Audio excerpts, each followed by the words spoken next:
What is up, everybody? Josh Tapp here again, and welcome back to the Lucky Titan. Today, we're here with Ben Walker, which you all remember from our interview well over a year ago. We had a really awesome conversation. This is the guy who runs Transcription Outsourcing.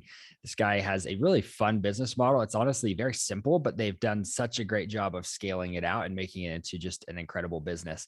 And Ben, I'm excited to have you here to kind of give us some insight today and like we had talked about of the what not to do, right? And I love that because really I think the biggest thing for entrepreneurs is having that not to do list. So excited to hop into that. If you can say what's up to everybody, we'll hop in. Thanks, Josh, for having me again. It has been a while, but yeah, things have changed and gotten better. Love it. Love to hear that happen. I mean, honestly, most companies that we interview on here, the people that we talk to, their businesses are never stagnant. We look at these big, Inc. 500 brands or whatever, or Fortune 500 brands, and we look at them as, oh, well, they've never changed their product offering or whatnot, which is not really true. But the truth is that the pivots that small businesses have to happen much more frequently. And I'm kind of curious what you guys have been doing, because as you told me, right, business has been booming. And so what are some of those big strategic pivots you've had to make to keep up with the demand?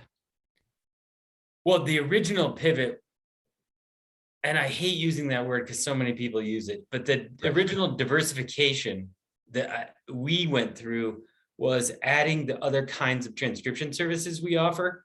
So we were specifically medical only or exclusively. And we would get calls from law firms and law enforcement agencies in and around Denver, and they'd ask us to transcribe stuff and we'd tell them no. Then as we kind of plateaued with medical clientele and then turned the corner and we're losing clients because things changed in the healthcare industry, we started researching legal transcription, law enforcement transcription, and then we found that there were these other worlds that existed. So we diversified in order to stay open. That's what it came down to. I don't have a resume. I don't take orders well. And I didn't want to work for someone else. So we figured out a way to add to our service line and not be a one-trick pony anymore. Yeah. Well, so when it comes to that though, I mean, obviously there was demand, right? And within these other industries, but how did you decide to go with those industries instead of maybe moving towards podcasts? I mean, there's so many different, applications for transcription. Like what sparked your interest about that? Was just the quantity of demand? Yes, the quantity, and then looking at the overall market, because podcasting back then was new and the legal industry certainly wasn't new, and neither is the law enforcement industry. And then digging deeper into the legal industry was that the legal system in the United States is growing. It continues to grow, especially on the non-criminal side, where people are suing each other, people are getting divorced, things like that. Those legal systems they're getting so big, it's almost too much to control. Where we saw the need for other than court reporters in the legal transcription industry, because the court reporters couldn't handle the amount of volume. So someone had to help.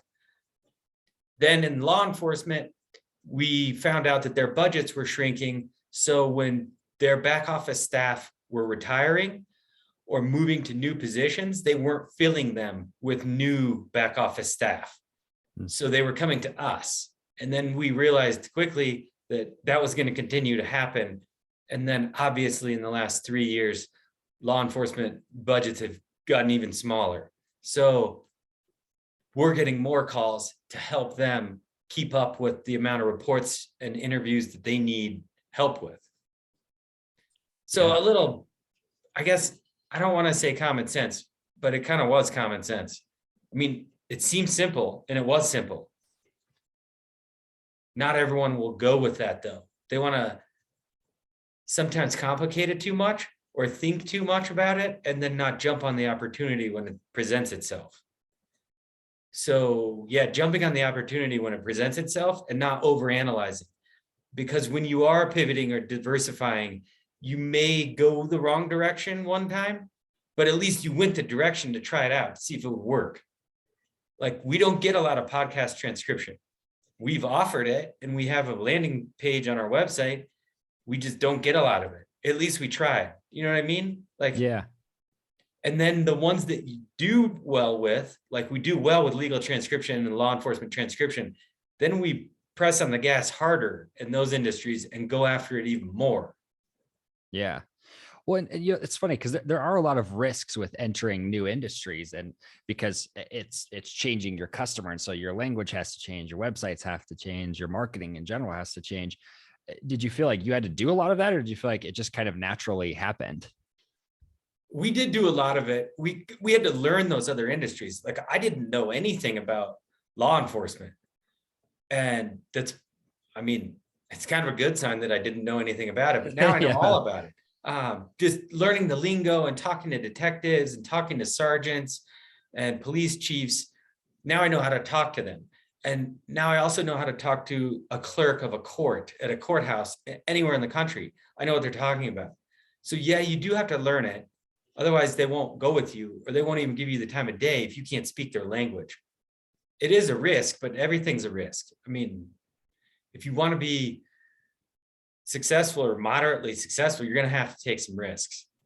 Yeah, absolutely. Well, and those risks, I feel like in your case, though, was calculated, right? You had already done the research that people are coming to you saying, hey, would you be willing to work with me? And a lot of times, yeah, I would even counsel people not to take those clients who are coming to them, and or like potential clients, if they're too far out of their wheelhouse. But it sounded like in your case, it was a good shift. And like you said, it was kind of risky in that sense because you didn't know if it was going to pan out or not. Yes. I mean, I wish I would have written this down before about the things that didn't work out, because we've done a bunch of things that haven't worked. I just forgot about them because you move on. Like it's best probably to move on anyway, instead of dwell on, hey, this didn't work out. You know what I mean? Like get back Yeah. up and go again. We're doing some other projects right now that are even outside of transcription, but they're related to data entry and typing and translation. So they're not in our wheelhouse, but when they came to us and said, can you do this? We sat down as a group here and laid everything out and said, can we do this? Well, yes, of course we can do it, but will we make any money? Will we do it on time? Will we do it accurately? And will it take us away from our other work? And when we found out it wouldn't, and we could make money, then we do it. So they're unique projects that are kind of tangentially related to transcription, but they're not transcription, like in the traditional sense of listening to audio and transcribing. Right. I can tell you about those projects. I don't know if it would help. Yeah, I'd love to hear them. Right. Like, so what are the things that didn't work? Right. Because and I have to kind of caveat this, because just because it didn't work for Ben doesn't mean it's not going to work for you. But it is. I mean, if you're listening to this, sometimes you have to look at those things and say, is it worth pursuing, even if the result was mediocre, right? Because I'm the kind of guy, I'm like, if it's not a heck yes, it's a no, right? And like, if I'm not all for it, then it needs to be a no. And so I'm just kind of curious, what are some of the not to do's that you'd recommend? Well, some of the things that haven't worked out well for us involve, well, it's called copy typing. So people will send us PDFs and we will type it out into a Word document so they can have an editable copy. And people have sent us books before in the past that we underpriced, and then we ended up losing money on because it took us much longer than we thought. And OCR didn't work well because the books were old or the images were poor or whatever.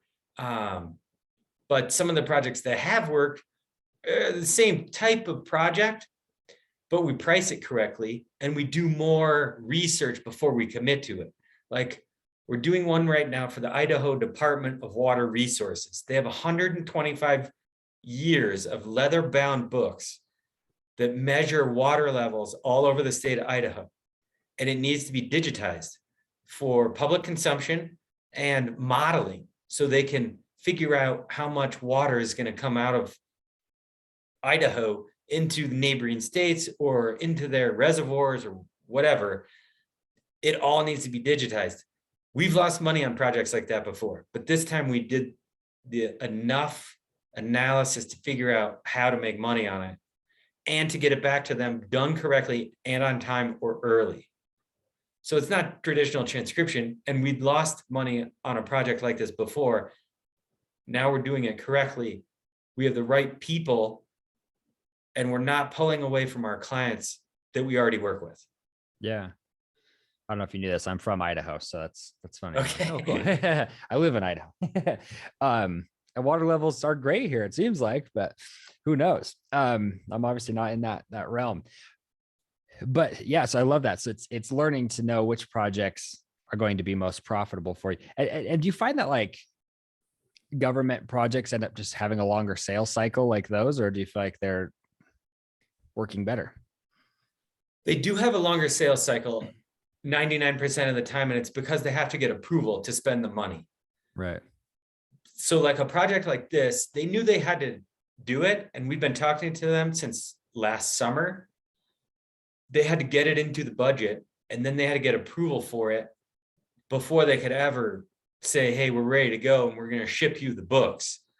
Because at one point we had talked about going up to Boise and spending 6 months there and scanning, I think it's 350,000 pages Whew. of data. Yeah. So I had worked out with people I found here in Denver that were willing to go to Boise for 6 months and live in a motel. Like, and then we worked out how much that would cost, and we shared it with the Idaho Department of Water. And then they said, oh my God, okay, this is a massive project. We didn't know it was going to cost that much. So we had to figure out ways to make it more affordable for them. So working through that with them to help them save money and to shorten the time frame. Yeah. So to answer your question, yes, it's a longer sales cycle, but it ends up being almost always better thought out in the end for everyone. Yeah. Love that. Well, so what are some of the other ones that like things you would say like what not to do when you're growing an agency like you're doing? Don't say yes if you can't handle the amount of work they're going to send you, because we've done that before too. So they send us a whole bunch of work, and then we don't get it back on time. And our policy is if we don't get back on time, we have to give it to them for free. And I don't like giving away money. So Yeah. especially a lot of money. You don't take it if you can't do it. And I'm guilty of this a lot because I don't like turning business away. And my operations people get kind of mad when I say yes to things that I maybe should have asked them about beforehand. It hasn't blown up on us in a while, but it has before. And you don't want the first impression to be bad with a new client. Right. Yeah. And I think the timing thing is, it's awesome that you have an offer like that where you can say, hey, like we'll get it to you before this date, you know? And so I know for myself, there have been times even in our agency when honestly, we thought we were fully capable of taking these things on. And it turns out that they're way more work than we had anticipated. And it ends up becoming extremely unprofitable. You know, we just had one recently too, because we actually deviated from what we normally do for somebody because of who it was. I was like, it'd be really exciting to work with them. And then it just like not blew up in our face, but the client relationship just ended where it was just kind of awkward. And we're both like, well, that didn't work. And we had to do a refund and all the stuff. It just was not fun because we went outside of our wheelhouse. I know it's like sticking to your core competencies is also extremely, extremely valuable. It is. And at the same time, you can't diversify or pivot if you don't try other things. Right. So yeah, I'm trying to think of something like someone asked us recently if we could do medical billing along with medical transcription. And they asked us to do some other data entry in their electronic health record system. And I told them no. Even though I probably could have figured it out, we're not a medical billing company. Like that's not what we do. That's other companies. So yeah, knowing kind of which ones to take and which ones to turn away. Because I don't think the Idaho Department of Water project that we're doing is that far away from like what we really do. Right. And we're doing another massive project for the Virginia Museum of Fine Arts. in Virginia, obviously, that's going to take a year. That's German. It's German transcribing from handwritten letters in the 19 teens, 20s, and 30s. So Wow. it's all handwritten, terrible handwriting in a form of handwriting they don't teach anymore in Germany. Jeez. Then we transcribe it to English. So it's an old world German, handwritten, and the way they spoke, they don't speak like that anymore. So we had to find people who could translate it. And that, again, it's not that far away from what we do. So we did a ton of research, talked to a ton of people that do German translation, then met with them before we ever said we could do it. Yeah. Because we wanted to make sure we didn't mess it up. Yeah, absolutely. Well, and I love that you were able to analyze it that way and look at that project and say, hey, this one's actually, worth pursuing. Because honestly, like I bet you a competitor of yours would look at that and go, well, that has nothing to do with what we do, right? But then if you look at it and you say, hey, could we develop the core competencies for this? Like you said, it could be risky, but could also be highly beneficial. Yeah, and it worked out because my director of operations majored in German and has spent time in Germany. So we tapped into our resources in order to make it happen. So if it had been someone coming to us asking about Cantonese, we probably would have had to say no, because I don't know anybody who can speak Cantonese. Yeah. And I don't know that my director of operations, Alec, if he knows anyone. I mean, I would ask him because he was a language guy in college, but I don't know.